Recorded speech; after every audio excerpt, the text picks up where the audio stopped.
séance d'aujourd'hui, enfin de ce soir, c'est Actu Attaque à propos de la justice. Le titre c'était Envie de justice, et en fait la thématique c'est quelles sont les dernières réformes. Quelles sont les dernières réformes en matière de justice, parce qu'on parle beaucoup des catastrophes économiques, et à Attaque on parle beaucoup des questions économiques, financières, bancaires, etc. Mais un des fils conducteurs, c'est la structure démocratique et les institutions démocratiques.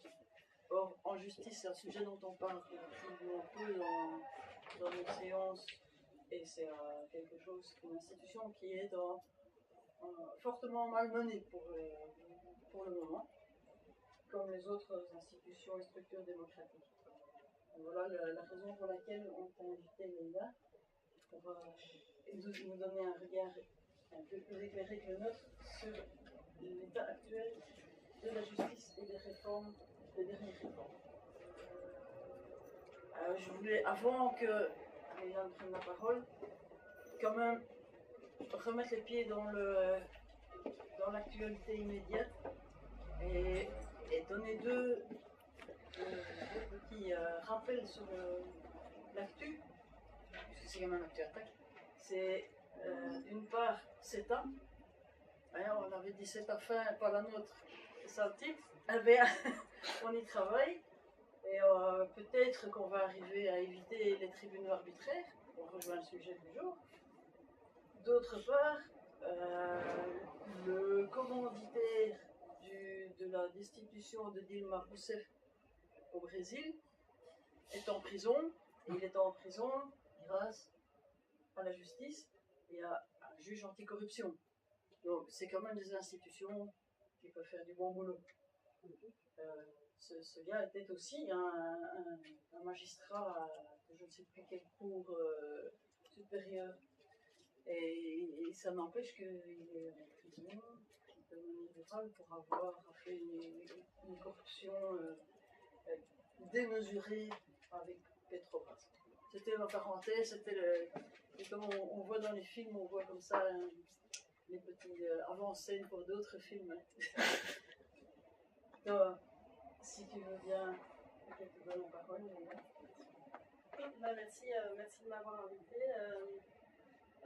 Le sujet de la justice, c'est un sujet assez large, donc voilà, on va peut-être se limiter à certains sujets aujourd'hui, mais d'abord je vais peut-être me présenter rapidement.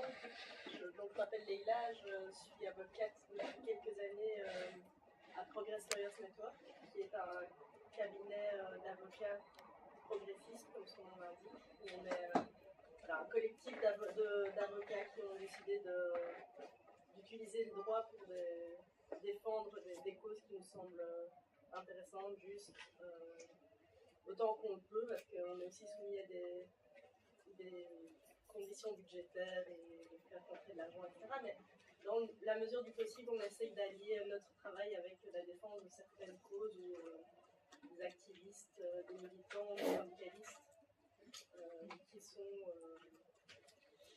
mis à mal par la justice, entre autres. Je parle pas très fort, donc si vous voulez vraiment bien l'entendre, je sais pas, peut-être que je sais pas si ça va là dans le fond. N'hésitez pas à vous rapprocher. Voilà, donc la justice, effectivement, comme Christine l'a dit, ça fait plusieurs années qu'il y a des remous dans la justice, et peut-être que d'autres présents ici pourront nous éclairer aussi sur d'autres actions de différents acteurs dans la justice. Moi, j'avoue que j'ai préparé surtout aujourd'hui ce qui concerne la réforme de l'aide juridique. Mais voilà, peut-être que si certains d'entre vous ont des questions qu'ils voudraient vous aborder ici, peut-être aussi les dire, expliquer un peu pourquoi vous êtes là, n'hésitez pas aussi à le faire, et j'essaye de voir comment je peux mettre ça dans la présentation, et n'hésitez pas à interrompre parce que sinon on va s'endormir vraiment, c'est difficile le soir. Mais donc moi je me limite, ce que j'ai préparé c'est vraiment me limiter à l'aide juridique, parce que ça fait plusieurs années qu'elle est soumise à la pression des gouvernements successifs, et là récemment il y a eu la dernière réforme a abouti. Depuis le 1er septembre il y a des nouvelles conditions pour l'aide juridique. Et peut-être dire ce que c'est l'aide juridique. Oui, tout à fait. Donc, ouais, je ne sais pas si certains d'entre vous ont été confrontés à la justice pour leurs proches ou eux-mêmes, mais il existe en Belgique un système qui permet à certaines personnes qui ont le moindre revenu de disposer d'un avocat gratuit ou semi-gratuit, selon les cas, qui est payé par l'État. Donc ça, on appelle l'aide juridique, c'est ce qu'on appelle aussi des avocats prodéo. Et voilà, il faut rentrer dans certaines conditions financières pour pouvoir y accéder, selon qu'on est isolé ou cohabitant, qu'on ait des enfants à charge. Il y a différentes catégories de revenus qui sont prises en compte. Et on peut alors se présenter à un bureau d'aide juridique ou chez un avocat pour se voir désigner un avocat.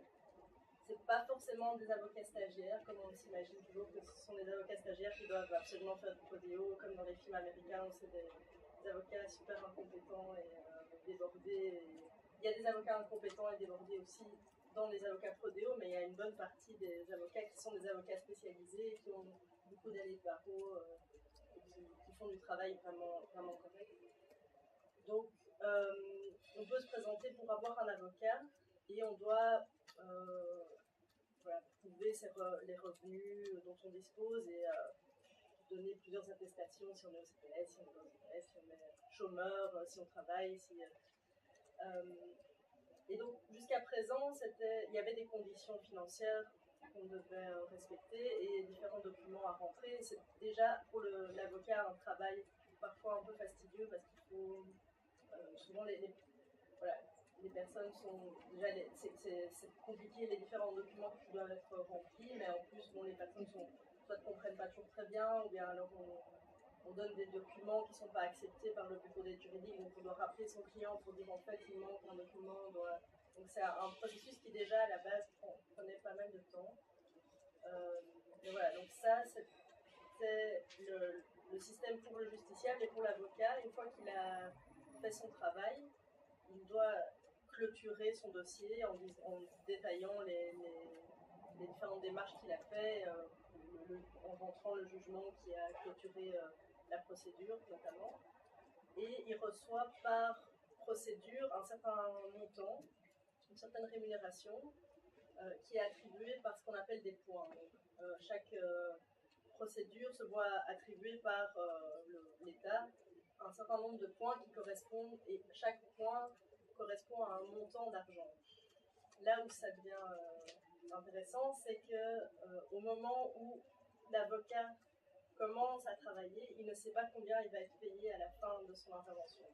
Pourquoi il ne le sait pas? C'est parce que le budget de l'aide juridique, c'est pas un budget qui est ouvert et dont on dit chaque avocat doit être payé autant, peu importe le nombre de gens qui font appel à l'aide juridique. C'est une enveloppe fermée, c'est-à-dire un budget délimité, où on pioche et on divise par le nombre de parts d'avocats qui a accès. En fait. Donc plus il y a d'avocats qui font de procédures et qui demandent à être payés, plus la part par avocat va être réduite. Donc on a un nombre de points à la base et on va diviser le budget alloué avec tous les points qui ont été rentrés. Alors à la fin, on saura ce que vaut un point.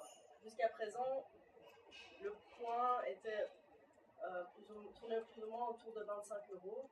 Donc on avait des procédures qui valent 5 points, 20 points, selon la difficulté a priori de la procédure, mais aussi à peut-être d'autres considérations, le fait que les personnes soient vulnérables, le fait on ne sait pas très bien exactement, peut-être que ceux qui sont, je ne sais pas si monsieur Ambion nous éclairer là-dessus, comment est-ce que les points étaient fixés avant, mais en tout cas, toutes les procédures ne se valent pas. Donc il y avait des procédures qui rapportent beaucoup de points et qui sont plus intéressantes à faire, et d'autres procédures comme typiquement l'aide sociale ou même les problèmes de bail, de location, qui sont vraiment très très peu payés. Donc ça c'était comment ça se passait avant. Et maintenant, c'est plus ou moins le même principe. Simplement, il y a eu quelques petites améliorations qui, pour nous et pour pas mal d'associations qui se sont mobilisées contre le projet de réforme, mettent à mal encore plus l'accès à la justice. Le nombre de points a complètement été revu. la rémunération des avocats. L'idée à la base, qui a été défendue par les ordres d'avocats, c'était de dire on va essayer de clarifier les points et de dire qu'un point c'est 1 heure de travail. Et qu'1 heure de travail devrait être payée 75 euros. Et donc, en se disant 1 point égale 1 heure de travail égale 75 euros, ils ont réattribué par procédure les points. Et donc, il y a beaucoup moins de points par procédure, mais normalement, les points sont mieux payés.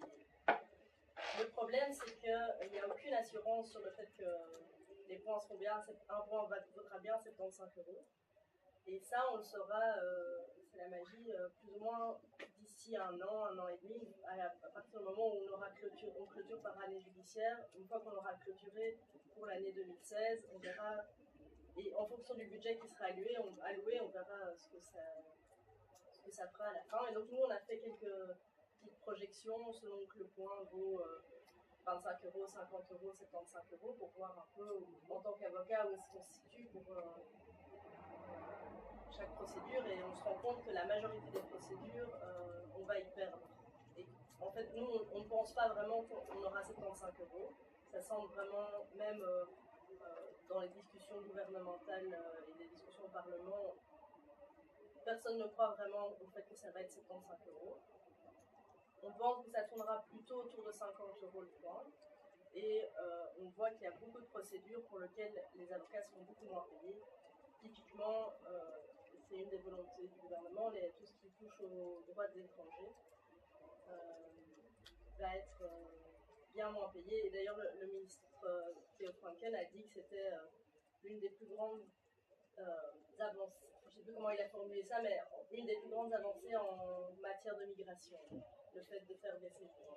Donc c'est une politique migratoire, parce que le fait que les avocats seront moins bien payés vont faire que les avocats vont moins faire d'aide juridique, fait que les étrangers auront moins d'avocats vers qui se tourner pour introduire leur procédure, ou des avocats de moins bonne qualité, et fait qu'au final, il y a moins d'étrangers, par exemple, qui vont introduire des procédures en justice pour défendre leurs droits. Et quand on sait que la procédure en droits étrangers est assez complexe, et il y a beaucoup de décisions qui s'enchaînent, qui sont cassées par la justice, et les étrangers reprennent les décisions. Donc, en fait, les étrangers ont pas mal besoin d'avocats.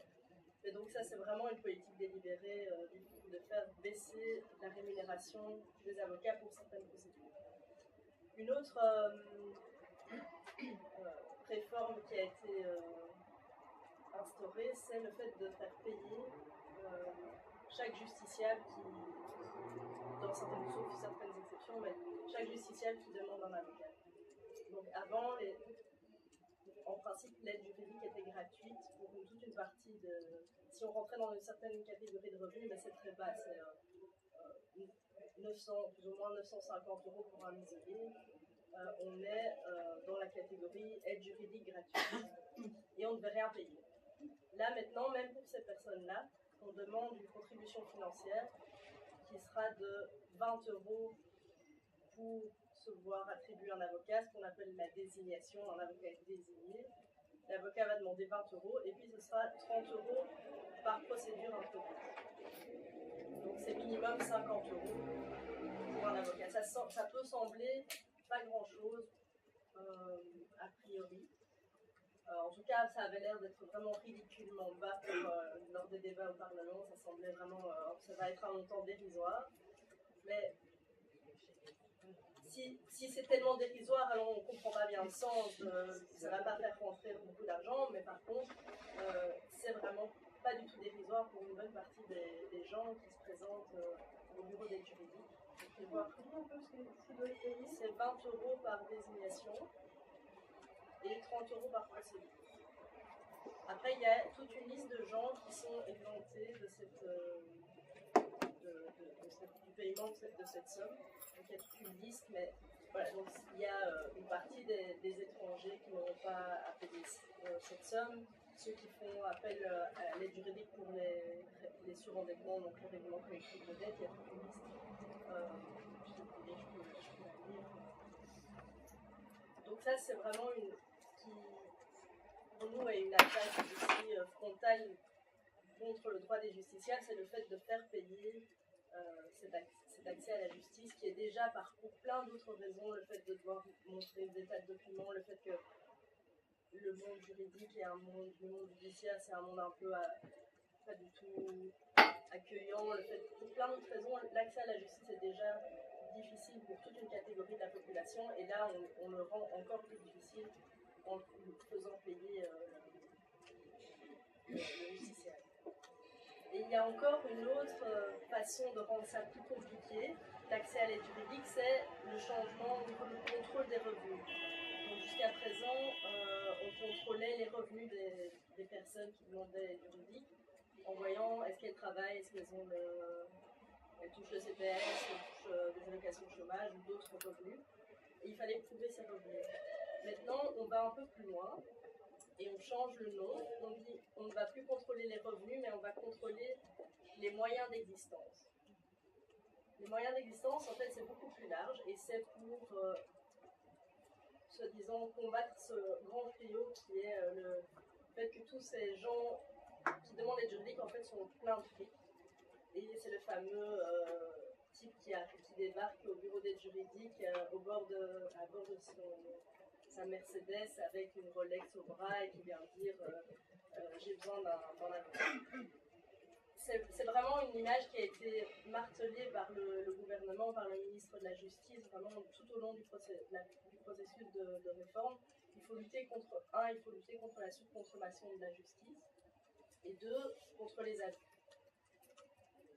Et pour quelques personnes qui abuseraient, du coup, tout le monde doit prouver beaucoup plus de quels sont ses moyens d'existence. Et donc, ça va maintenant, on doit remplir un petit formulaire, un long formulaire, en fait, où la personne doit dire si elle possède un immeuble, si oui, un ou plus que un, si elle possède une voiture, si oui ou pas, aucun véhicule motorisé, un véhicule, 2 véhicules, 3 véhicules, elle doit cocher. Et aussi, est-ce que j'ai vraiment besoin de ça? Ce serait plus confortable. Oui. Comment ça marche? Oui, ça va.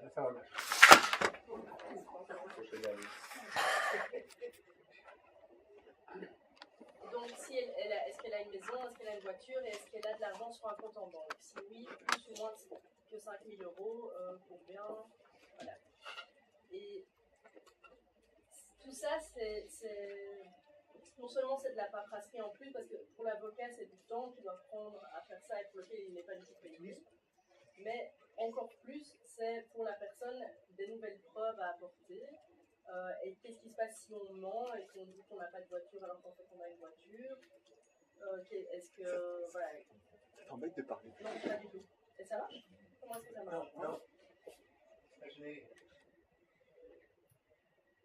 Donc on peut imaginer quelqu'un qui habite dans sa voiture, n'aura pas droit, Mais puisqu'il a une voiture. apparemment, c'est pas. On peut avoir une voiture, donc, mais c'est pas très clair. Enfin, en tout cas, pour moi, c'est pas très clair quelles conséquences on donne à ça.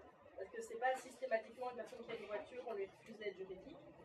Mais peut-être qu'on va demander des compléments d'information alors. Pourquoi est-ce qu'elle a besoin d'une voiture? Comment ça se fait qu'il y a 2 voitures? Mais de toute façon, c'est encore plus de recherche de paperasse, de soupçons et de choses qui font que. Ça va empêcher les gens qui ont peur et qui ne font pas appel. Oui, en tout cas, oui, et c'est l'un des objectifs, c'est vraiment de diminuer l'accès à l'aide juridique. Et voilà, moi j'ai aussi des cas où il y a des gens qui, par exemple une dame qui s'est présentée pour faire un recours contre une décision de la caisse d'assurance indépendante qui lui réclame de l'argent. Il restait une semaine pour faire le recours. Elle m'avait dit voilà, je touche ni le CPS ni le chômage. Elle m'a fait les attestations. Et voilà, et donc j'ai fait le recours avec les attestations que j'avais parce que je ne pouvais pas non plus attendre 3 semaines donc on rentre les papiers, donc on nous répond oui ou non, et puis après il faut la rappeler pour lui dire en fait ça va pas, il faut revenir. Donc voilà, j'ai pris ces attestations, j'ai envoyé ces attestations-là, mais sans attendre la réponse définitive. J'ai quand même introduit le recours parce que ça me semble être vraiment... Enfin, pour moi, ça me semblait scandaleux de devoir attendre et de lui faire perdre son délai alors qu'elle est probablement dans les conditions de l'aide juridique. Mais entre-temps, c'est des situations où, par exemple, cette dame, elle est payée un petit job comme serveuse, elle est payée de la main à la main, elle n'a pas de compte en banque, alors on lui dit mais de quoi est-ce qu'elle vit. On a des échanges avec le bureau d'aide juridique depuis des semaines en me disant oui mais donc donnez-moi ses comptes en banque, qu'est-ce qu'elle a comme compte en banque, alors elle me montre un compte en banque où il n'y a quasiment rien dessus, alors j'essaie de dire bah oui elle ne met pas l'argent sur son compte en banque, oui mais alors comment elle paye son loyer, donnez-moi une attestation de son propriétaire qui me dit qu'elle paye bien son loyer de la main à la main, et à mon avis elle a sûrement un autre compte en banque que vous ne me donnez pas, donc donnez-moi l'autre compte en banque. Enfin, voilà, on n'arrête pas de s'échanger des messages et je comprends que pour la personne qui doit corriger, elle n'a pas toutes les preuves elle aimerait avoir, mais en même temps, il y a des situations qui ne rentrent pas non plus tout à fait dans les cases prédéfinies de soit tu es au CPS, soit tu travailles et tu as une fiche de salaire avec un compte en banque qui est attaché à ce paiement. Et donc, de fait, déjà, vu les situations, les contrôles sont compliqués et rentrer dans les conditions est compliqué. Mais d'autant plus si en plus on doit demander à la personne de payer, si on ne sait pas combien on va être payé en tant qu'avocat, on est vraiment face à une situation où l'aide juridique n'est pas du tout aisée et pas du tout facile à obtenir, contrairement à ce qu'on peut entendre. Est-ce que ça marche? Non? J'essaye. Hein. Ça augmente un peu. Oui, ça augmente un peu? Ouais. C'est psychologique. Ça te force à parler plus fort. Mais donc, voilà, ça c'est un peu, on peut rentrer dans les détails si vous voulez de la réforme des juridiques, mais ce que je trouvais aussi intéressant, c'était de voir deux choses, et surtout par rapport à la mobilisation qu'il y a eu autour de cette réforme et ce dont on voudrait discuter aujourd'hui, comment est-ce qu'on fait pour que la justice soit plus démocratique, plus accessible, comment est-ce qu'on fait pour intéresser les gens au thème de la justice, qui n'est vraiment pas un thème très sexy, et aussi qu'est-ce qu'il y a d'autre comme lutte qui se passe pour l'instant autour de la justice. Mais juste par rapport à l'aide juridique, il y avait eu à l'époque où c'était Madame Turtelbaum qui était ministre de la Justice, elle avait aussi proposé une réforme qui était quasiment exactement la réforme qu'on a aujourd'hui. Et à l'époque, le problème avec Madame Turtelbaum, je pense, c'est qu'elle n'arrivait pas à... elle déposait ces réformes toute seule. Et donc elle venait, elle disait voilà, ça c'est ma réforme, sans parler avec les avocats, parler avec les juges. Donc là, il y a eu une levée de bouclier vraiment contre cette réforme qui venait des associations de la société civile, mais aussi des ordres des avocats.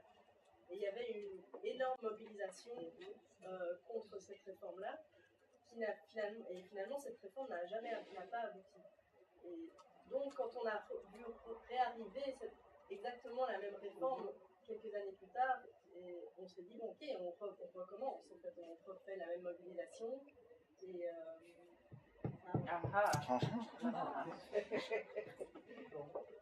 plus d'excuses maintenant. Ok. Donc on a essayé je fais partie avec d'autres avocats, mais surtout avec beaucoup d'associations de lutte contre la pauvreté et d'aide d'associations pour le droit des étrangers, d'associations d'aide des allocataires sociaux, d'une plateforme qui s'appelle la plateforme Justice pour tous. Et on essaye, via cette plateforme, de mettre en lien pas mal d'acteurs de la justice qui ne se rencontrent pas forcément. Donc principalement des associations, mais aussi des avocats. On a des contacts avec l'association des magistrats également. Et c'est vraiment une plateforme qui permet vraiment de mettre en lien sur ce thème de la justice. Et donc on a essayé, on a relancé la pétition qui était quasiment exactement la même pétition que celle qui avait été lancée il y a quelques années. On a juste changé le nom du ministre et quelques points de détail, mais finalement les revendications étaient toujours les mêmes. C'était un refinancement de la justice, un droit à l'aide juridique gratuite, non au ticket modérateur, donc à la cotisation que doivent payer les justiciables. Et force est de constater qu'on a eu quand même beaucoup moins de soutien que la première fois. Peut-être qu'on s'y est mal pris, c'est possible, mais aussi parce que les ordres des avocats ne nous ont pas du tout soutenus cette fois-ci. Et ils ne nous ont pas soutenus parce qu'ils ont vraiment été partie prenante de cette réforme, c'est-à-dire que le ministre Gaines a été probablement bien plus malin tactiquement. Il a, dès le début, négocié avec tout le monde. Donc même avec la plateforme Justice pour tous, on a eu des rencontres plusieurs fois avec son cabinet. Et principalement, il a beaucoup travaillé avec les ordres des avocats pour que chacun apporte en fait sa petite pierre à l'édifice et à cette réforme. Et donc, les ordres ont vraiment soutenu, par exemple, le ticket modérateur, ce qu'on appelle le ticket modérateur, mais donc la cotisation à payer pour les justiciables. Et ils ont aussi été partie prenante à toute la réforme des points et en disant que voilà, ça allait améliorer le paiement des avocats. Mais donc, on s'est retrouvé, quand on a vu le texte arriver, qui était pour nous vraiment quasiment similaire à ce qui avait été fait précédemment, on s'est retrouvé aussi face à un blocage au niveau des ordres des avocats qui n'ont pas relayé par exemple, notre invitation à manifester, même si on a quand même eu vraiment une bonne mobilisation, je pense plusieurs centaines de personnes qui sont réunies devant le palais de justice, mais c'était pas du tout la même chose que quand il y avait des milliers de personnes présentes. Même le relais de la pétition a été beaucoup moins grand cette fois-ci. Et c'est vraiment aussi par la façon dont le ministre a eu, selon moi en tout cas, la façon dont il a travaillé. Et voilà, donc c'était un échec quand même assez grand, malgré le fait qu'il y a eu quand même quelques passages dans les médias, il y a eu quand même quelques milliers de personnes qui ont signé cette pétition, mais on n'a pas réussi à refaire ce qu'on avait fait la première fois. Par contre, ce qui était aussi intéressant, c'est qu'à l'époque, on était vraiment dans un mouvement beaucoup plus large de contestation. C'était au début de 2016. Par rapport à la justice en général. Donc il y a eu plusieurs magistrats, notamment à Bruxelles, qui sont élevés sur le fait qu'il y a un problème de financement de la justice, que les tribunaux ne savent plus faire leur travail correctement, qu'il y a un engorgement des dossiers, mais aussi même dans les conditions de travail des juges.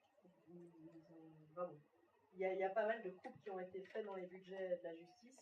Et donc là-dessus, on a pu aussi un peu se retrouver d'une certaine façon, même si peut-être la connexion n'a pas été faite suffisamment, mais entre les justiciables et les professionnels de la justice, et principalement les juges, de voir qu'en fait, ils ont aussi des intérêts communs, le fait que cette justice fonctionne correctement, qu'elle soit suffisamment accessible pour les justiciables, mais qu'aussi elle soit suffisamment financée pour les juges. Et voilà, donc il y avait quand même, à cette époque-là, il y a eu quelques semaines où il y a eu un petit peu de remous, où il y avait des magistrats qui venaient jurer sur les ondes de la radio, et non, un petit bonhomme. Voilà, mais donc il y a quand même des choses qui bougent aussi dans la justice. Après, maintenant, je ne sais pas très bien où ça en est au niveau des magistrats.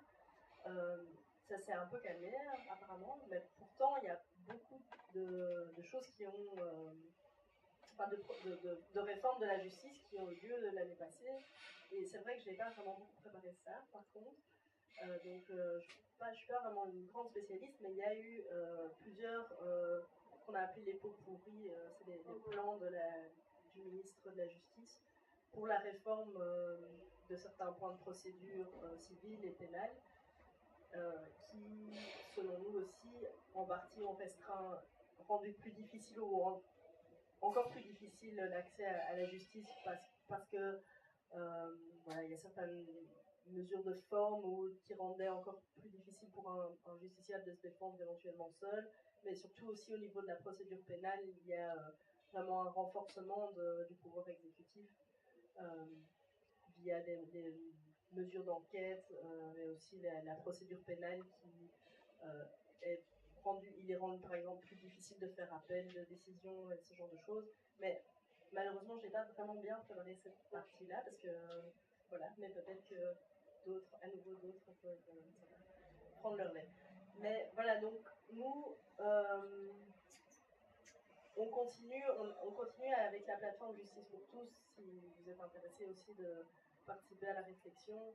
On continue à se rencontrer, on essaye de mettre, ok, c'était un coup un peu difficile cette réforme de l'aide juridique, mais on essaye malgré tout de continuer à se battre contre ça. Et on a introduit aussi, en tout cas au nom du syndicat des avocats pour la démocratie, on a introduit des recours juridiques contre cette réforme. Donc on vient d'introduire des recours contre les arrêtés royaux et la loi, pas encore la loi, les arrêtés royaux, pour essayer de faire annuler ces arrêtés, notamment en disant que c'est une attaque aux droits fondamentaux, parce que l'aide juridique est prévue dans la Constitution, même si c'est pas vraiment le genre d'article qui est facile de faire valoir. Mais donc voilà, on essaye encore maintenant via la voie judiciaire de lutter contre cette réforme. On va essayer aussi de remobiliser les avocats, mais c'est un processus qui est long, et aussi le fait que en tant qu'avocat on est chacun dans son coin, on est indépendant, on n'a pas l'habitude de se mettre ensemble pour collectivement travailler, donc c'est tout un apprentissage, mais on est preneur aussi de soutien là-dedans, et voilà, si vous avez des idées d'actions à mener ou d'autres, on est vraiment preneur. Si vous voulez par hasard soutenir aussi le paiement des honoraires des avocats qui ont introduit le recours, vous pouvez aussi vous faire connaître. On a lancé un crowdfunding pour essayer de rassembler un peu d'argent, mais on est loin de ce que aurait coûté vraiment les heures de travail qui ont été dépensées. Mais donc si jamais vous avez un héritage en trop dont vous ne savez que faire, il peut être utilisé. Voilà, mais donc peut-être qu'on peut un peu discuter ensemble plutôt que... Enfin, si vous avez des points que vous voulez approfondir, ou j'ai un peu survolé les choses, mais en me disant que je ne sais pas trop ce que vous savez ou pas, ce que vous avez envie de discuter ou pas, donc voilà. Merci pour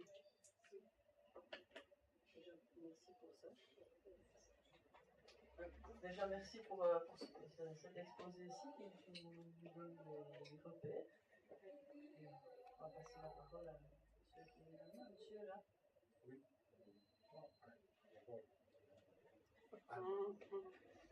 Moi, ça m'intéresserait, mais je ne sais pas si c'est à vous, qui éventuellement peut nous aider là-dessus. C'est qu'on explique un peu plus, parce que j'ai déjà entendu plusieurs fois, la part de l'exécutif qui devient plus importante. Et donc, j'aimerais bien que ça soit un peu développé, parce que je pense que c'est un grand danger, mais de voir comment concrètement ça se réalise.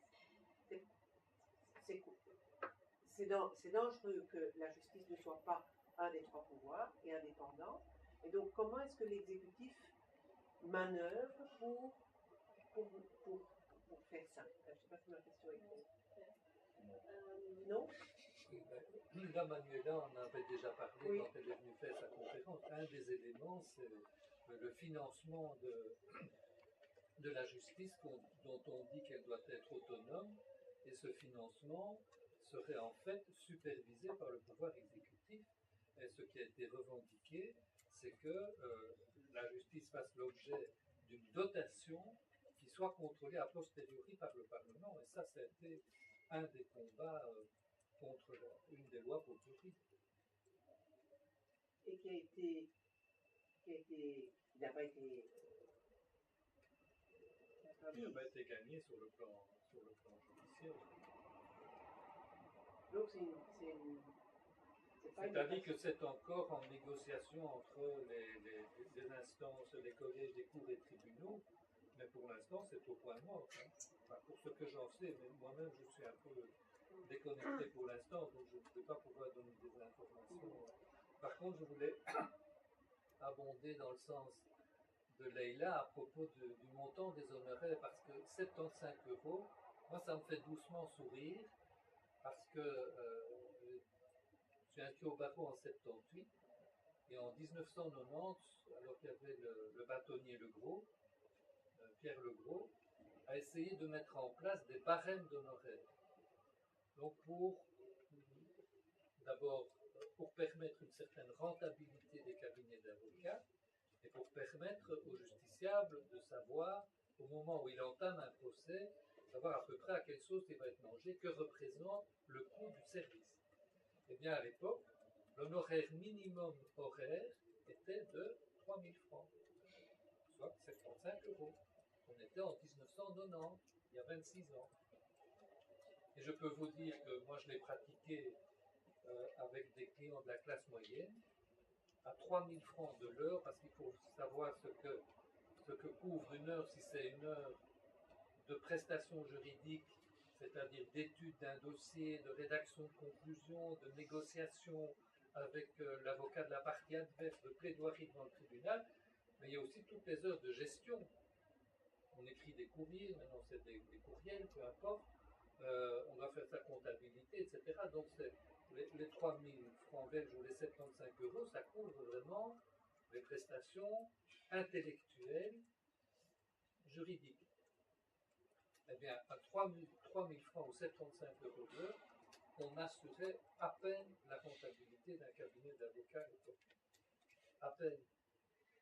Enfin, moi, je me souvenais, il fallait gagner 3 francs pour en avoir un en poche. Quand j'ai quitté le barreau en 96, il en fallait 4 pour en avoir un en poche. Je ne sais pas ce que c'est maintenant. Pas encore exactement non plus, mais en tout cas, je pense que les recommandations actuellement, c'est soi-disant ne pas travailler pour moins de 100 € de l'heure. Voilà, ben ça a à peine augmenté. Avec la TVA, parce que le problème c'est qu'il y a aussi l'instauration de la TVA de 21% qui est vraiment une catastrophe pour vraiment des justiciables, parce que ça veut dire qu'il y a 1/5 en plus que l'avocat répercute sur son client évidemment, et qui ne sont payés que par les personnes physiques, parce que les sociétés déduisent la TVA. Donc, vraiment c'est une attaque directe sur les petites gens, entre guillemets, des personnes qui viennent pour un divorce, un problème de bail, voilà, c'est 20% en plus qu'on doit faire payer. Nos honoraires ont augmenté de 20%, comme ça, vraiment. Et donc, oui, les 75 € de l'heure, c'est un grand minimum. Mais, et selon nous, c'est aussi une façon, le fait d'empêcher de faire des recours, par exemple, dans le droit des étrangers, c'est aussi une façon de faire primer finalement entre guillemets l'exécutif, c'est-à-dire la décision, c'est des décisions administratives qui sont prises sur le séjour des étrangers. Le fait, c'est un exemple, mais par exemple le fait de ne pas pouvoir les attaquer ou de moins les attaquer, c'est en même temps la personne qui prend la décision, l'institution qui prend la décision et qui vous finance par la même occasion et qui décide que vous allez gagner moins. Donc même si c'est pas le même service de l'État, mais c'est quand même un peu ça l'idée. Donc, finalement, ça va être pour pouvoir moins contester une décision administrative qui a été prise. Au niveau de la procédure pénale, du juge d'instruction et du parquet, le lien entre les deux, il y a vraiment une volonté aussi de diminuer le rôle du juge d'instruction. C'est pas encore complètement fait, mais il y a des volontés dans ce sens-là. Donc le juge d'instruction, c'est celui qui, dans des affaires pénales, est censé faire l'enquête sur une affaire, mais à charge et à décharge. Donc il est indépendant, c'est un juge, un magistrat, tandis que le parquet, c'est l'exécutif, c'est lié il n'est pas indépendant de l'État. Donc il fait une enquête, mais c'est à charge en général. Et donc là, le fait de faire diminuer le rôle du juge d'instruction, c'est aussi une façon de donner plus de poids finalement à l'exécutif.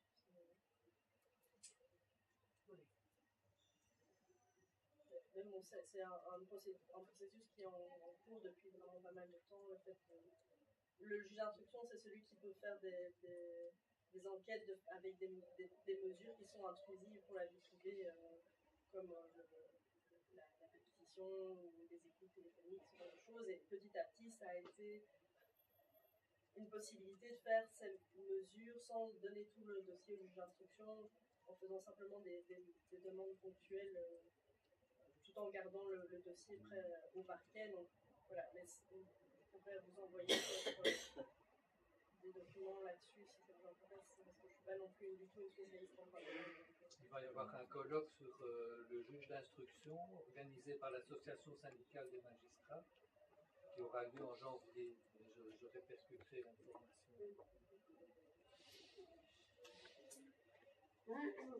Mais moi, je ne sais pas si j'ai besoin de choses plus précises.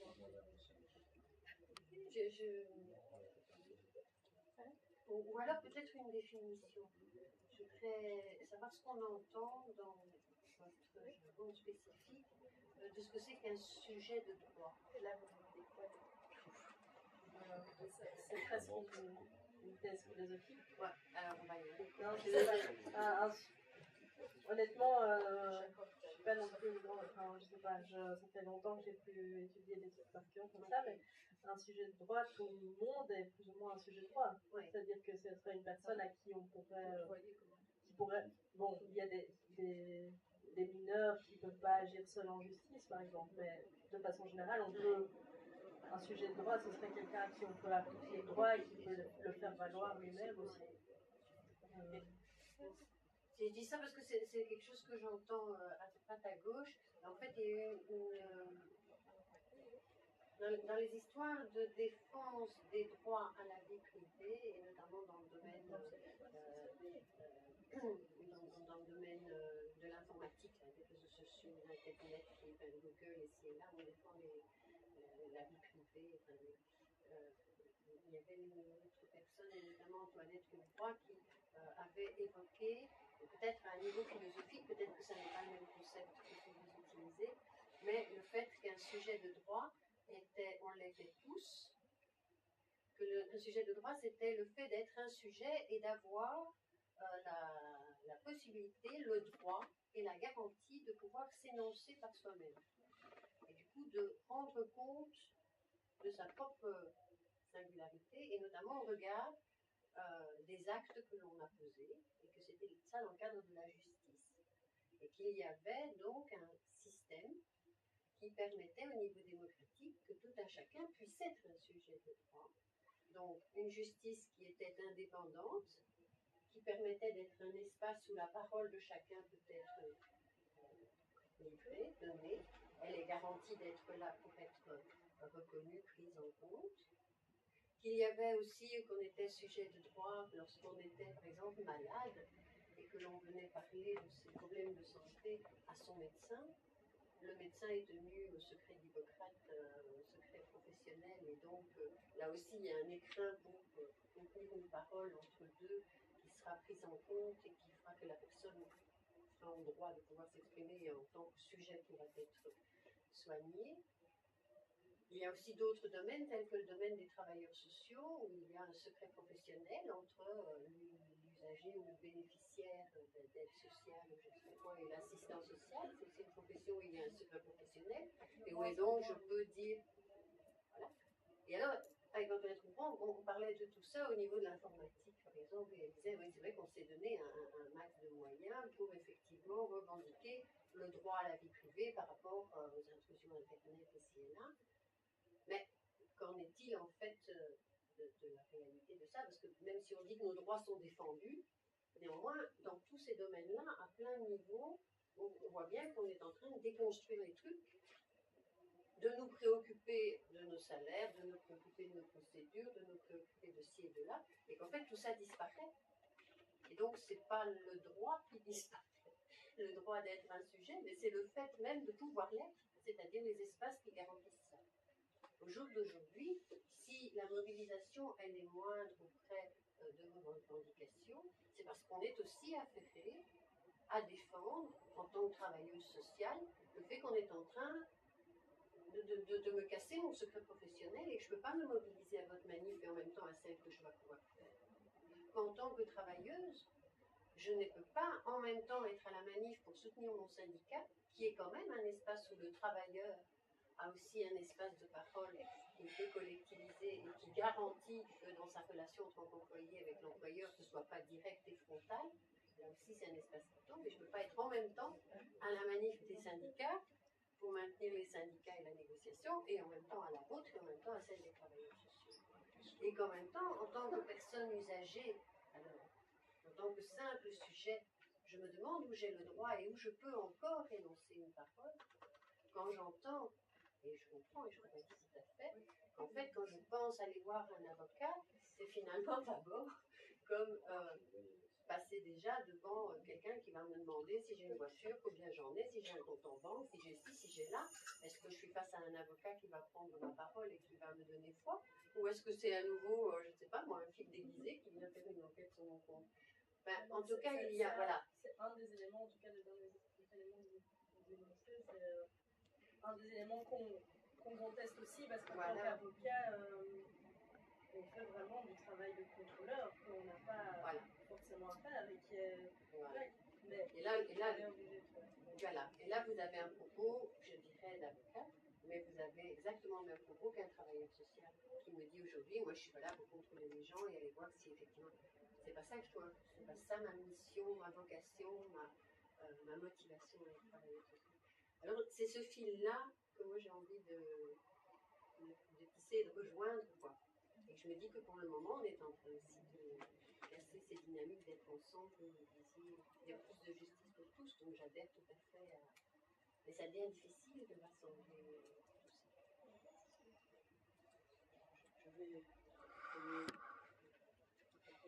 prendre monsieur derrière, qui devient sujet de parole aussi.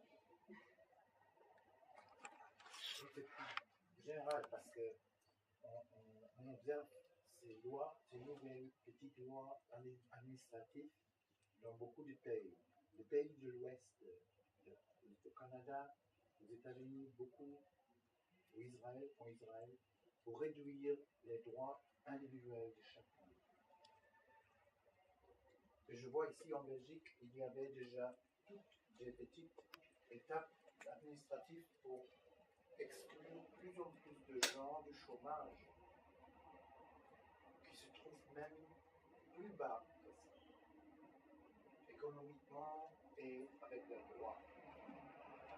Et tout ça, c'est aussi un travail psychologique parce que je crois bien que le sens de solidarité d'une société est détruit. Ça va loin, n'est-ce pas? Moi, je voulais vous demander, vous avez dit que en fait, les ordres d'avocats avaient participé à l'élaboration de la loi. Ça voudrait dire qu'il y a quand même une majorité d'avocats qui partagent l'idée de cette réforme. Donc c'est là, moi, que je me pose la question, est-ce qu'au sein même des ordres d'avocats, est-ce qu'il n'y a pas un souci? Oui, enfin, nous, on trouve qu'il y a un souci, parce que mais c'est aussi un peu finalement de notre faute en tant qu'avocat progressiste, c'est qu'on a tendance à négliger l'ordre aussi, donc on n'y est pas non plus beaucoup. Mais en tout cas, dans cette réforme-là, on a trouvé qu'il y avait vraiment un manque de transparence et de démocratie entre ce qui était négocié par l'ordre des avocats au nom de tous les avocats et le manque de feedback qu'il y avait là-dessus. En tout cas, nous, c'est on a d'ailleurs pendant au moins une année fait appel à l'avocat qui est membre de l'ordre chargé des négociations auprès du cabinet en lui demandant qu'est-ce qu'il en est, qu'est-ce que vous négociez, qu'est-ce que vous proposez. Mais c'est vrai qu'au sein des ordres qui sont finalement élus par les avocats, les bâtonniers sont élus par les avocats, mais là, peut-être qu'il n'y a pas d'assez bons bâtonniers qui se présentent non plus, ou que, voilà, que nous, on ne fait pas non plus un travail tellement dans cet ordre-là. Donc, d'ailleurs, c'est ce que l'avocat qui est en charge de négociation nous avait dit, vous avez qu'à venir le faire. Alors, voilà.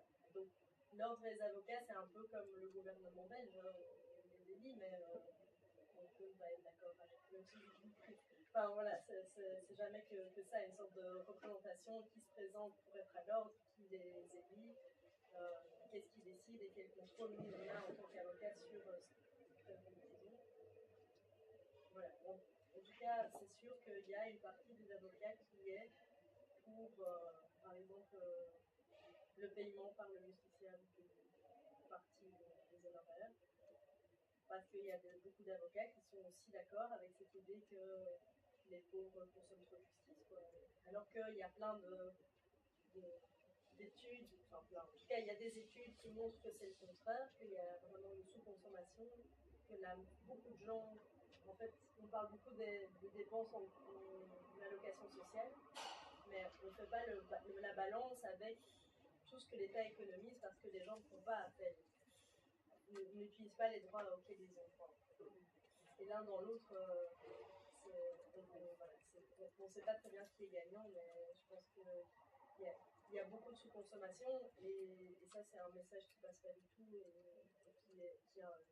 le message de la surconsommation et des profiteurs est aussi inscrit à l'intérieur de beaucoup d'avocats qui trouvent que pour qu'un justiciable se préoccupe vraiment de son affaire, il faut qu'il paye parce que souvent les pauvres sont négligents, ils ne sont pas là quand on a besoin d'eux, ils ne répondent pas au téléphone, ils ne donnent pas les bons documents, on ne comprend rien à ce qu'ils racontent. Tout ça, ça énerve beaucoup d'avocats, mais aussi qui est avocat. Enfin, la majorité des avocats sont. Il y en a qui font ça vraiment pour améliorer, aider les gens, mais il y a quand même beaucoup d'avocats qui ne sont pas du tout dans cette démarche-là. Voilà. L'ordre est imparfait comme notre organes représentatifs sont imparfaits.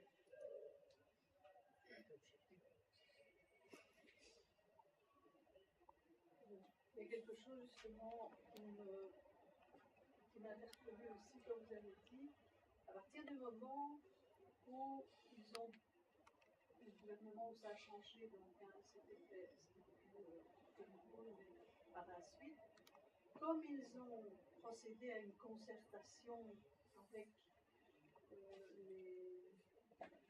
les avocats, pour les avocats, du coup, par la suite, au niveau de la mobilisation, ça a été beaucoup plus difficile.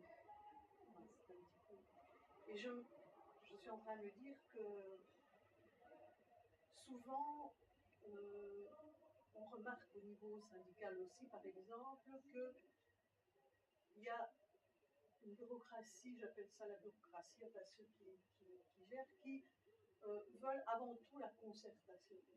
Donc être concertés sur les choses. Alors qu'à la base, souvent, on dit, mais non, il n'y a pas de concertation, il y a juste des choses avec lesquelles on n'est pas d'accord une fois pour toutes et qu'on ne veut pas concerter là-dessus. Et je pense que dans différents domaines, on arrive un peu à cette situation où, ah ben oui, si jamais le gouvernement ou les dirigeants appellent à la table de concertation, il y a toujours un peu un risque de se dire, bon, alors on arrête un peu la mobilisation, on va bien voir ce qui va en sortir, et puis on casse la mobilisation. Et je me dis, c'est un petit peu dans tout le même problème. Maintenant, c'est vrai qu'au niveau de la mobilisation, il y avait ceux qui, évidemment, au départ, étaient beaucoup plus avec des positions plus claires, et puis je suppose que lors des avocats, c'était simplement parce qu'on ne les avait pas concertés, justement, que peut-être ils étaient là en partie. Mais c'est vraiment quelque chose qui me pose problème. Et donc, dans des prochaines mobilisations, il faut peut-être réfléchir à ça aussi. C'est à un moment donné, on ne veut peut-être plus de concertation. Ce n'est plus ça qu'on veut. Il faut peut-être poser les choses différemment. Voilà, c'est ça. Oui, mais c'est toujours, je pense, la tension, c'est à quel point on veut essayer de gagner quelque chose quand même, vouloir quand même peut-être un petit peu améliorer la situation, et à quel point on n'a pas le rapport de force. Enfin, il y a un moment où quand on n'a plus le rapport de force pour pouvoir peser sur les décisions, on se fait avoir. C'est pour ça selon moi, qu'il faut soutenir les organisations. C'est jamais blanc ou noir. Au sein de chaque organisation, il y a des courants politiques différents, des tensions qui se font entre différentes personnes et différents courants de pensée. Et il y a des fois, c'est un courant qui gagne, des fois l'autre. Et c'est pour ça qu'il faut renforcer, je pense, le courant avec lequel on est le plus en adéquation. Mais Et voilà, il y a des moments où on a une rapport de force pour gagner, et d'autres moments où peut-être qu'il faut juste acter qu'on l'a pas, mais peut-être du coup pas rentrer dans ce processus. Moi, je voudrais embrayer sur cette réflexion parce que c'est très exactement ce qui s'est passé. Vous avez beaucoup entendu parler de la justice à la télévision, à la radio au cours des 2 semestres précédents. Il y a eu une réelle mobilisation au sein du monde judiciaire à la base. Il faut savoir qu'il y a en Belgique 5 organisations syndicales de magistrats.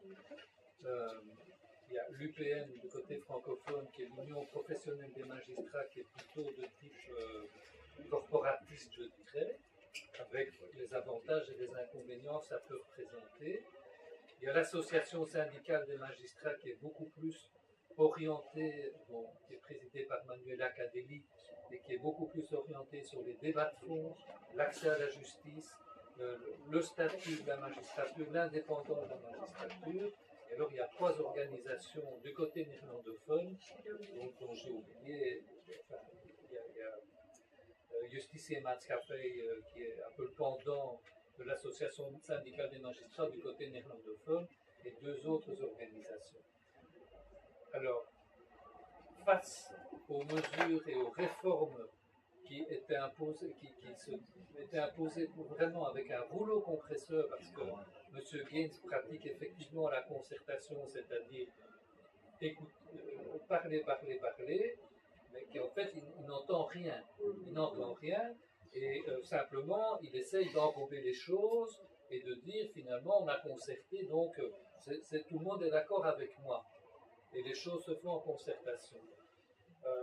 Alors, il y a des mouvements, il y a eu vraiment de débats très très approfondis, notamment au sein de l'association syndicale des magistrats dont je fais partie, pour savoir, mais où est-ce qu'on va, jusqu'où allons-nous?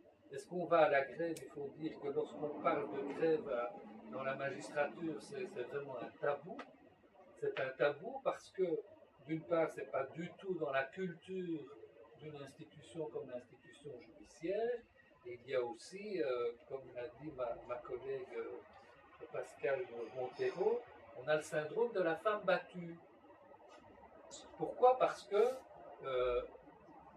on tient à nos patients, on tient à nos dossiers, à nos justiciables. Et si on fait grève, qui est-ce qu'on va pénaliser? C'est comme l'infirmière qui dit moi, si je fais grève, je ne vais pas pouvoir soigner en soins intensifs, ou bien oui, ça, je fais les soins intensifs, mais les autres ne font pas. Voilà. Donc ça a été un débat vraiment approfondi, avec aussi, il ne faut pas le cacher, une peur aussi, qu'est-ce qui va se passer? Mais il y avait toute une prise de conscience, on sentait une mobilisation qui était en train de croître de façon plus large par rapport à la base traditionnelle, parce que les collègues se rendaient compte qu'il y avait vraiment des enjeux fondamentaux. Il y avait un accord entre les 5 organisations syndicales, au cas où il n'y avait pas une réponse qui était donnée de façon claire par le ministre de la Justice sur la question fondamentale du respect des cadres à 100% et de l'autonomie de la justice, donc l'enveloppe, avec une dotation contrôlée par le Parlement, qu'il y aurait des mouvements de grève tournante entre le 1er et le 7 juin ou le 8 juin 2007. Eh bien, il y a eu concertation au cabinet du ministre. Et les organisations, essentiellement du côté néerlandophone, et l'Union professionnelle des magistrats aussi, ont renié leur parole. Et donc, on s'est retrouvé, comme je disais il y a un instant, à se dire, le rapport de force n'y est pas, on ne va pas faire la grève tout seul, ça n'a aucun sens. Ça n'a aucun sens. Donc voilà. Maintenant, je ne pense pas que le combat soit définitivement perdu parce qu'il y a une prise de conscience. Le grand danger, je pense, c'est que chacun se replie sur soi et que je pense que les réformes, en tout cas au sein de l'institution judiciaire, vont commencer à jouer à plein parce que, soi-disant, nous travaillons à 90% des cadres, mais je peux vous dire qu'on ne parle pas là-dedans des malades de longue durée qui ne sont pas remplacés.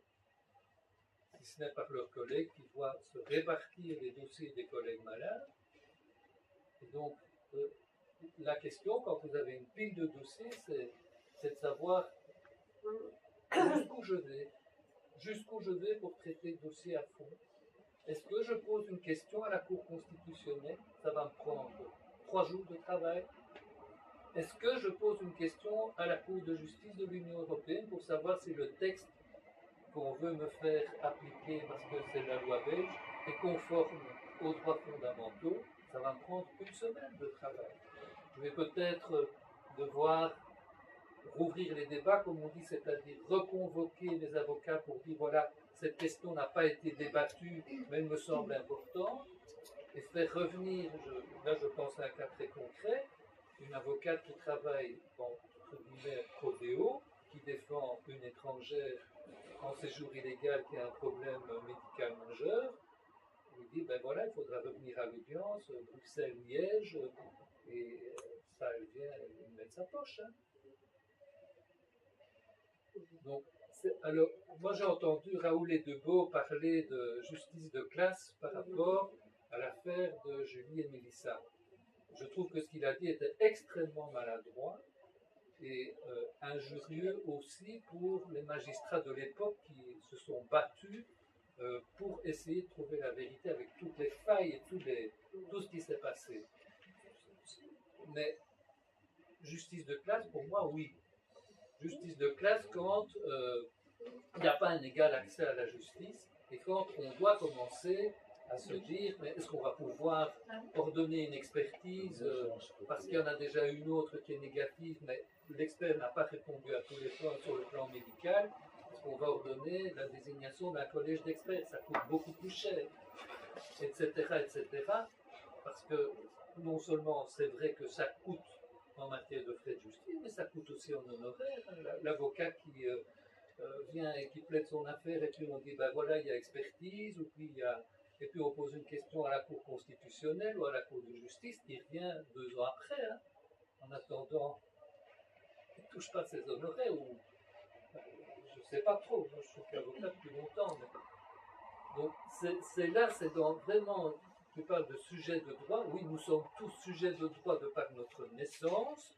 On est citoyens d'un État, ou même étranger. Il y a un article 191 de la Constitution qui dit que la loi belge reconnaît les mêmes droits aux étrangers et aux Belges. Enfin, il y a une égalité. Bon, à discuter, c'est pas aussi simple que ça, mais bon. On est tous sujets de droit. La question, c'est leur mise en œuvre, dans le cadre d'un débat devant les instances qui sont conçues pour cela. Voilà. Et là, je pense qu'on peut dire oui, il y a de plus en plus une justice de classe. Oui. Et c'est pour ça qu'il faut lutter. C'est là-dessus qu'il faut peut-être, au lieu d'aller verticalement chacun dans son domaine, je dirais la justice, le travail social, dans nos revendications à faire grimper jusqu'à la négociation où ça finalement ça va le prendre comme ça. Bon, c'est bien ce qui veut certainement la plateforme justice pour tous. Oui. Mais je pense que là, on est mûr à tous les niveaux. Hein. Et donc, il y a quelque chose qu'il faudrait reprendre. Enfin, la grosse question, c'est la question du financement. Moi, je me pose d'énormes questions.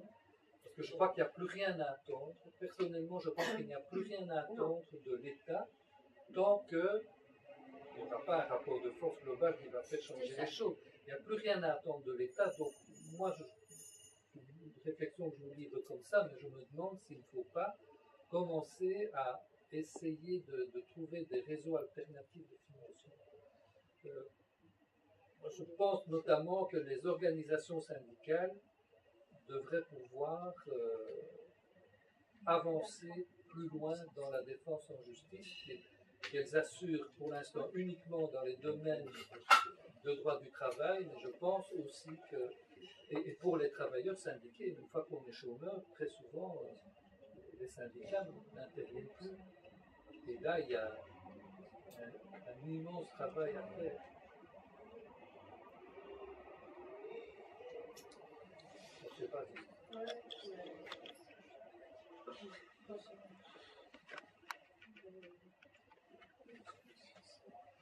Mais par exemple, enfin, dans le même Non, non, ça va, allez-y.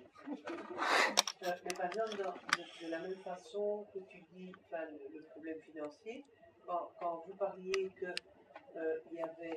que vous avez fait un crowdfunding pour défendre le droit au prodéo, je trouve que c'est important de le faire savoir, parce que ça montre aussi jusqu'où il faut aller pour pouvoir défendre le prodéo ou l'accès à la justice. Mais c'est aussi parce que ça coûte cher d'introduire une procédure en justice. Il y a non seulement on doit payer pour chaque personne qui a introduit un recours, mais aussi il y a le risque que si on perd, on doit payer dans une unité de procédure qui s'élève à plusieurs milliers d'euros souvent. Voilà, tout ça, ça coûte vraiment cher, plus les honoraires d'avocat, même à 75 € de l'heure, c'est vite. Enfin, un papier, 2 arrêtés royaux et moi, c'est des dizaines d'heures de travail. Et, voilà, mais oui, là, en plus, les associations, on est quand même soutenu par plusieurs associations, mais elles n'ont pas du tout assez d'argent. Elles veulent bien mettre 500 €, 700 € pour un recours, et c'est déjà beaucoup. Mais c'est même pas un dixième de ce qu'il faudrait pour couvrir au minimum un peu les frais. Donc les associations aussi sont réticentes à être vraiment parties à un procès parce qu'elles ont peur d'être condamnées à la unité de procédure, parce que ça coûte de l'argent et qu'elles ne sont pas les fonds pour ça. Donc oui, c'est vrai que c'était pour nous une des seules façons d'un tout petit peu financer le travail, ça a été aussi d'envoyer via le syndicat des avocats pour la démocratie, une lettre aux avocats en leur disant c'est pour vous aussi qu'on le fait, donc si vous pouvez nous soutenir au moins financièrement, ça serait bien. Et il y en a plusieurs qui ont répondu et on a quand même, je pense, peut-être 2500 € maintenant. Il faudrait peut-être 4 fois ça pour vraiment financer le truc. C'est vrai, on doit essayer de trouver d'autres manières de se financer, mais c'est pas non plus la panacée. Enfin, on peut faire ça sur quelques dossiers qui sont un peu emblématiques, mais c'est vraiment pas du tout la seule possibilité. Enfin, on peut pas se limiter à ça. On va faire un win pour live, un 4,48 pour la justice, un machin pour... Ou alors on va à Panama et on va chercher les sous. Oui, donc. Oui, bonjour. Bah oui. Excusez-moi, je pense que nous sommes ici dans une discussion de grands naïfs. Oui. Le but du gouvernement n'est alors nullement d'aider en quoi que ce soit le pauvre et l'orphelin. C'est un gouvernement de droite qui a un objectif beaucoup plus important qui est de redessiner notre pays. Je crois qu'on est à l'avant-veille ou à la veille d'une profonde réforme institutionnelle et que le ministre Gaines participe de tout ça. En fait, les Flamands doivent régler 2 problèmes pour s'autoriser la partition de notre pays. Le premier problème, c'est le sort de Bruxelles, je n'en parlerai pas. Et le deuxième problème, c'est le problème de la dette publique, qui doit être partagée entre les 2 parties du pays. Pour ce faire, les Flamands doivent démontrer à leur propre population qu'ils sont capables d'une gestion extrêmement ordonnée. On constate d'ailleurs que dans le gouvernement de M. Michel, s'il y a eu un peu de désordre, c'est chaque fois à l'instigation de ministres francophones. Le ministre de la Mobilité a dû être changé et le ministre du Budget également. Alors en fait, qui est M. Gaines? M. Gaines est dans l'ancien gouvernement de M. Di Rupo, ministre des Finances. C'est le grand argentier, c'est le connétable, c'est le grand constable. Et quand il a été nommé à la tête du département de la justice, comme ministre de la justice, il fallait à ce moment-là ne se faire aucune illusion. Il y allait y avoir des coupes sombres dans les budgets, et c'est maintenant réalisé. Et il ne fera jamais marche arrière. Parce que pour la population flamande, s'il faut aller à la partition, il faut des gestionnaires efficaces. Et Koen Gaines, excusez-moi de le dire, est en matière budgétaire un gestionnaire efficace. On s'en plaint évidemment, mais lui, il va trouver le dernier carat du dernier sou qu'il pourra encore trouver. Et c'est pas terminé, ça je vais longtemps vous dire. Et la situation que nous sommes en train de défendre pour des personnes peu suffisamment argentées que pour faire appel à des avocats se passera également dans la constatation des conditions pour les prisonniers dans les prisons belges, pour la vétusté des bâtiments de la justice, les cours et tribunaux, le sous-emploi, le paiement des traducteurs, enfin, tout va à volo et le gouvernement n'en a tout simplement rien à faire. Mais alors, rien à faire. Alors, c'est sympa de s'être rencontrés ce soir, mais je ne pense pas que, à part avoir des vœux pieux, espérer que ça change. Vous avez raison avec votre formule d'autofinancement, c'est là qu'il faut trouver la voie, parce que bien il faut changer de gouvernement, faire la révolution, et booster Michel à la mer.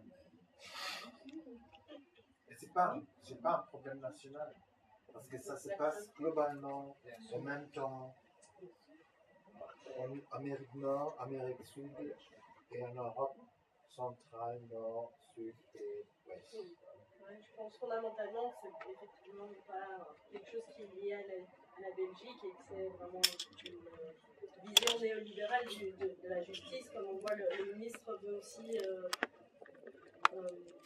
favoriser les assurances privées pour la justice. Voilà, c'est toute cette idée que le collectif n'est pas important. Enfin, c'est chacun doit construire sa propre assurance, sa propre pension, ses propres peut-être mutuelles, les soins de santé. Voilà. Et voilà, c'est une vision très libérale de la société. Après, je pense que ça n'empêche pas non plus de réfléchir à ce qu'on aimerait que la justice soit. Je veux dire, souvent on est très négatif et on se dit ça va pas, mais aussi qu'est-ce qu'on aimerait. Et dans la justice, il y a plein de choses à faire qu'on pourrait faire pour que la justice soit accessible et on pourrait en discuter aussi. Alors moi, j'ai pas non plus toutes les solutions, mais je me dis qu'il y a vraiment beaucoup de choses à faire pour que cette justice soit, même dans cette société-ci, de plus agréable, de plus accessible, de plus juste, de plus démocratique, de mieux contrôlée. Oui, parce qu'elle a un potentiel en compétences, aussi bien du côté du barreau que du côté de la magistrature.